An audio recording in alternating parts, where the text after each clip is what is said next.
Awesome. So we are in September, guys, for the year. That was not a good way to put it, but it's officially September, which is pretty crazy. And obviously there's a lot going on, right? Obviously summer is ending, and that means that Q4 is right around the corner. For those of you guys in the health space, that means Q1 is right around the corner. So there's a lot going on Amazon that we definitely want to address with you guys. So the first thing is Black Friday and Cyber Monday. So the information was announced for this. All inventory must be inbound by October 21st in order to be available for Black Friday and Cyber Monday. Now, I actually just had a call with Amazon this morning, and Amazon pretty much said that they will actually continue to roll out lightning deal and 7-day deal options until September 17th. So if you don't see anything on your actual deals page, keep looking, because there is potential for them to bring on more deals eventually. So that's something I just want you guys to keep your eyes out for. Now, obviously, it's not a guarantee. Obviously, it's not a guarantee that it'll be good placements or things like that. But what I always say about these lightning deals and these 7-day deals is book them. And then if you don't like the time that comes out of it or what have you, you can go ahead and just cancel it and you won't be charged a thing. Now, one thing that is really exciting about lightning deals this Q4, and then for those of you guys that are involved in health, Q1, is lightning deals are now 12 hours long. They're not just 6 hours anymore, which is obviously a really big deal, right? Because I mean, if you guys think back to when we would talk about lightning deals, the drama always was, well, if it starts at 3 in the morning, it's like not worth my time. But 3 in the morning now is somewhat okay, because that's 6 in the morning on the East Coast, and that'll run all the way up until 3 p.m. Pacific. So now it almost makes it so, unless the lightning deal is starting at, roughly like midnight to 2 in the morning, probably not worth it from that perspective. But now there's more room to play, right, than there was before. So 12 hours is now the new length, which is obviously really helpful. Now, what's interesting is with Black Friday, Cyber Monday, Amazon is not going to do those placeholders. So that's something that always comes up when we're talking about Prime Day and things like that. Amazon is not doing that this time around.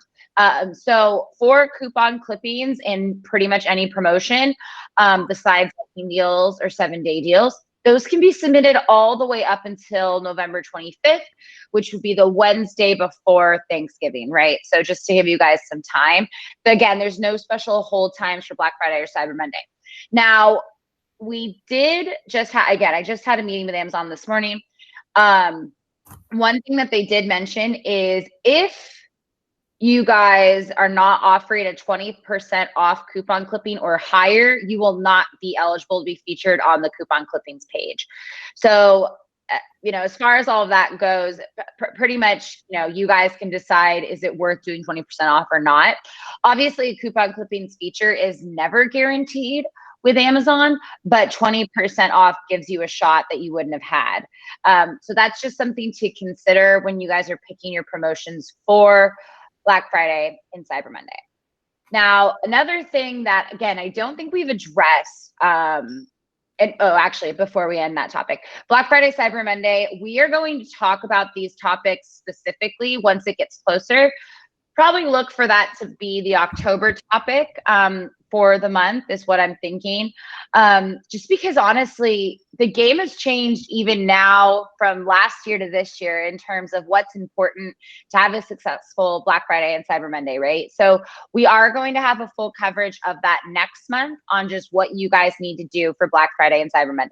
But make sure you guys get your inventory in by October 21st. It must be inbound in order to be eligible for Black Friday and Cyber Monday. Now, as far as inventory limits, that's a very common issue right now. If you guys are seeing you have really strict inventory limits, highly suggest looking at your ASINs that are not moving and consider maybe removing those. That might be the step that has to be taken, unfortunately. If that results in you being able to have more inventory space for your ASINs that are selling, that's probably a better trade-off than not having inventory space. So this is probably the best time to look at those numbers, look to see your IPI score, make decisions based off of that, and decide what's in your best interest in terms of making more inventory room available for Q4, Q1, all that good stuff. Now, going away from Black Friday and Cyber Monday, this is something that probably came up in the last 2 months here, but it's not something I've addressed here on Roundtable, so I definitely wanted to bring it to your guys' attention. But it is now possible to respond to your negative customer reviews. So if someone left a review, now it has to be a review, it cannot be a rating. Review means that they actually left something in writing. A rating is when they just give you a star rating. So you can't respond to ratings, but you can respond to negative reviews. So if they gave you a rating of 1 to 3 stars, you are now able to privately message them using your brand registry dashboard. All you got to do, go to the dashboard, click on customer reviews. It's going to be in like the lower left corner of the page. Click on that, and it's going to give you all of those reviews. From what I've seen in most accounts, going back to May. So you guys can make up a ton of ground here. Now, essentially, there are 2 options. Unfortunately, they're templated, so you cannot change it or make any adjustments. Amazon has created the templates. You have to use them. The first template is the option to completely refund them.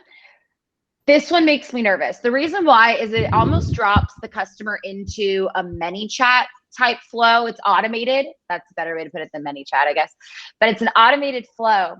And essentially what happens there is Amazon will ask them, do you want a refund? If so, reply with refund. Or do you want a replacement? If so, respond with replacement. So it's not going to lead to a conversation with this individual. So in my opinion, it's just not worth it, because what I would rather you guys do is you respond to the negative reviews. So essentially what that looks like, and it's more of a high level summary of what it looks like, but Amazon pretty much copy and paste your review and says, hey, person, it has their name on there, saw you left this review, then it pastes in the review that was left, want to make sure that we're providing the best customer service possible. Please reply to this message if there's anything I can do. Now, that then becomes when that person, if they respond, they don't have to respond, obviously. But if that person responds, it drops them into a buyer message. And from there, you guys can talk to them, try to figure out a solution. Now, maybe it does turn into a refund or a replacement, but at least you've had that conversation, and maybe you've worked out another way to get the resolution, right? Because maybe it's user error, maybe it's them not understanding your product a little bit more. So to me, just offering a refund or offering a replacement just isn't the move, unless it's a really just terrible review. Maybe do it, but honestly, I think just let's start a buyer message conversation, and then if it comes to a review or a refund, go ahead and do that. Obviously, guys, with these messages, once they turn into a buyer message, stick to the buyer message rules, right? Like, Amazon is monitoring everything you're saying. Don't put URLs anywhere. Don't put your email. Don't put your phone number. Don't ask someone to change their review. Don't do any of that. Stick to the same rules we always talk about for buyer messages. Stick to those. You'll be good to go. Okay, so that's one big update, responding to customer reviews. Now, another one that's coming up is Amazon Vine is going to have a fee starting October 12th, which I'm a little bummed about. It's going to be interesting to see what does that do in terms of changing the landscape of Amazon Vine. Does it make it so maybe reviewers have to review things faster? It's going to be interesting. So October 12th. Enroll your products that have less than 30 reviews, right? If you have products that have not been a part of Amazon Vine, they're eligible for Amazon Vine, get them in Amazon Vine prior to October 12th. Nothing's going to cost money until October 12th. So if you have any ASINs, you've been thinking about doing it, do it. Get it done, because by then the fee is going to be $200 per product for Amazon Vine, which isn't terrible, in my opinion, based on the early reviewer program, which is pretty much Amazon Vine took over early reviewer. Early reviewer was $60 for maybe 50 or 5 reviews. This is $200 for potentially 30 reviews. So definitely could see how this could add up quickly. But if we're comparing it to early reviewer, right, $60 versus 200, not a huge jump.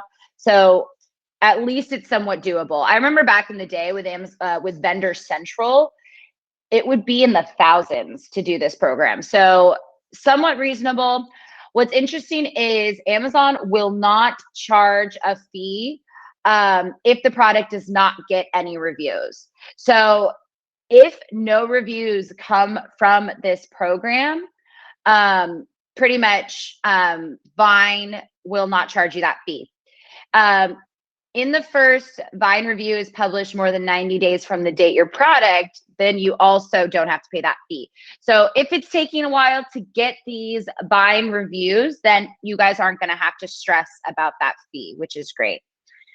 So that's the Amazon Vine fee information. Pretty simple, pretty straightforward.